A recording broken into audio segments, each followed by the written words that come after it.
Hi hello friends, நீங்கள் பார்த்துட்டு இருக்குது நம்ம டெக் தமிழ் சேனல். இன்றைக்கான வீடியோவில் டிஎன்பிஎஸ்சி குரூப் 4க்கான ரிசல்ட்டை வந்து அறிவிச்சிருந்தாங்க. இதில் நிறைய பேர் பர்சனலாக எனக்கு வந்து என்ன கேட்டிருந்தாங்க அப்படின்னா, இந்த ரிசல்ட் பார்க்கும்போது எரர் வருது, எங்களால் ரிசல்ட் பார்க்க முடியல அப்படின்னு நிறைய பேர் வந்து சொல்லியிருந்தீங்க. ஸோ இந்த வீடியோவில் எப்படி இந்த ரிசல்ட்டை ப்ராப்பராக வந்து பார்க்குறது மற்றும் இதில் இருக்கக்கூடிய ரிஜிஸ்ட்ரேஷன் நம்பர்லாம் அது என்ன அப்படிங்கிறத தெளிவாக இந்த வீடியோவில் பார்த்துடலாம். ஸோ மறக்காம உங்கள் ஃப்ரெண்ட்ஸுக்கு வந்து ஷேர் பண்ணிக்கோங்க. ஸோ எப்படி வந்து இந்த ரிசல்ட்டை பார்க்குறது நீங்களே வந்து ஈஸியாக நம்ம தெரிஞ்சுக்கலாம். ஸோ அதற்காக உங்கள் க்ரோம் ப்ரௌசரில் ஜஸ்ட் நீங்கள் டிஎன்பிஎஸ்சின்னு டைப் பண்ணிக்கோங்க. டைப் பண்ணிங்க அப்படின்னா உங்களுக்கு ஃபர்ஸ்ட் வெப் பேஜ் இந்த மாதிரி தான் வந்து உங்களுக்கு ஓப்பன் ஆகும். ஸோ இந்த பேஜ் வந்து பார்த்தீங்கன்னா அறிவிப்புகள், அனௌன்ஸ்மெண்ட் இருக்கும். இதுலேயே நீங்கள் ஸ்ட்ரைட்டாக டேரெக்டாக மார்க் அண்ட் ரேங்க் பொசிஷனை பார்க்கறதுக்காக இந்த பேஜ் வந்து கொடுத்துருக்காங்க. ஸோ இதை நீங்கள் கிளிக் பண்ணிங்க அப்படின்னா இன்னொரு பேஜ் வந்து ஓப்பன் ஆகும். இந்த பேஜ் தான் ரிசல்ட் பார்க்கறதுக்கான பேஜ். ஸோ நிறைய பேர் இதில் ரிசல்ட் வரல, எனக்கு எரர் வருது அப்படின்னு நிறைய பேர் வந்து சொல்லியிருக்கீங்க. ஸோ அவங்க என்ன செய்யணும் அப்படின்னு கேட்டிங்க அப்படின்னா, இந்த பேஜ்லேயே பார்த்தீங்கன்னா கீழே ஹோம் பேஜ் இருக்கும். இந்த ஹோம் பேஜை நீங்கள் கிளிக் பண்ணிக்கோங்க.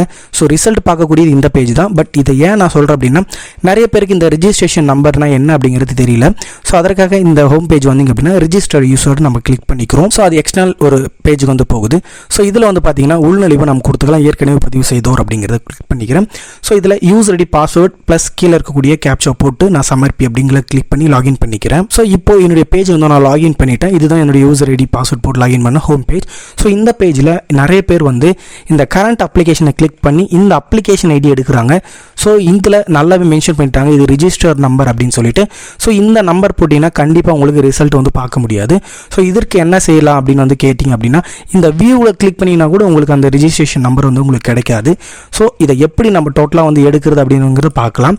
ஸோ இது என்ன செய்யலாம் அப்படின்னு கேட்டிங்க அப்படின்னா, இந்த ரிஜிஸ்ட்ரேஷன் நம்பரை கண்டுபிடிக்க இந்த இடத்துல அப்ளிகேஷன் ஹிஸ்ட்ரின்னு சொல்லிட்டு ஒன்று இருக்கும். ஸோ அதை கிளிக் பண்ணிக்கோங்க. இந்த அப்ளிகேஷன் ஹிஸ்ட்ரியில் கிளிக் பண்ணிங்க அப்படின்னா இந்த இடத்துல ரிஜிஸ்ட்ரேஷன் நம்பர் அப்படின்னு சொல்லி இந்த சைடில் இருக்கும். ஸோ இந்த ரிஜிஸ்ட்ரேஷன் நம்பர் தான் நாம் இந்த இடத்துல வந்து யூஸ் பண்ண வேண்டியது இருக்குது. இந்த ரிஜிஸ்ட்ரேஷன் நம்பரை இது காப்பி பண்ண முடியாது. ஸோ ஏதாச்சும் எழுதி வச்சுக்கலாம், இல்லை நோட் பண்ணி வச்சுக்கோங்க. நோட் பண்ணிவிட்டு இந்த நம்பரை என்ன பண்ணுறீங்கன்னா இந்த ரிசல்ட்டில் வந்து டைப் பண்ணிக்கோங்க.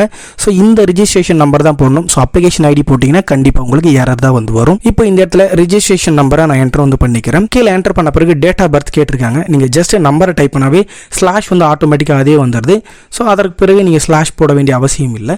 இந்த டேட் ஆஃப் பர்த் போட்ட பிறகு கீழே வந்து பார்த்தீங்க அப்படின்னா கேப்சா இருக்குது. இந்த கேப்சா உங்களுக்கு இங்கிலீஷில் அல்லது நம்பர்ஸில் வர வாய்ப்பு இருக்குது.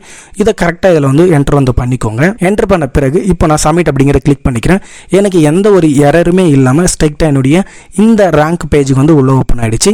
இதில் உங்களுக்கு ரிஜிஸ்ட்ரேஷன் நம்பர் மற்றும் இதில் டோட்டல் மார்க் எவ்வளோ கொடுத்துருக்கீங்க, அதே போல் கம்யூனிட்டி பேஸாக உங்களுக்கு எவ்வளோ ரேங்க் இருக்குது, நீங்கள் என்ன ஜெண்டர் அப்படிங்கிறத கொடுத்துருக்காங்க. இதில் ஓவரால் ரேங்க் எவ்வளோ இருக்குது, கம்யூனிட்டிக்கல் ரேங்க் எவ்வளோ இருக்குது அப்படிங்கிறதையும் காமிச்சிருக்காங்க. ஸோ இதை வந்து நீங்கள் பிரிண்ட் எடுக்கணும்னா கீழே ஸ்க்ரால் பண்ணி நீங்கள் பிரிண்ட் அப்படிங்கிற ஆப்ஷனை கிளிக் பண்ணிங்கன்னா பிரிண்ட் உங்களுக்கு கிடைச்சிரும். ஸோ நிறைய பேர் இந்த ரிசல்ட்டை பார்க்குறதுக்கு இந்த மாதிரி எரர் வருது அப்படின்னு வந்து சொல்லியிருந்தீங்க. ஸோ கண்டிப்பாக ரிஜிஸ்ட்ரேஷன் நம்பர் எப்படி எடுக்கிறது மற்றும் இந்த ரிசல்ட் எப்படி பார்க்குறதுன்னு எளிமையாக நீங்கள் தெரிஞ்சிருப்பீங்கன்னு நினைக்கிறேன். ஸோ உங்கள் ஃப்ரெண்ட்ஸுக்கும் மறக்காம இந்த வீடியோவை ஷேர் பண்ணிக்கோங்க.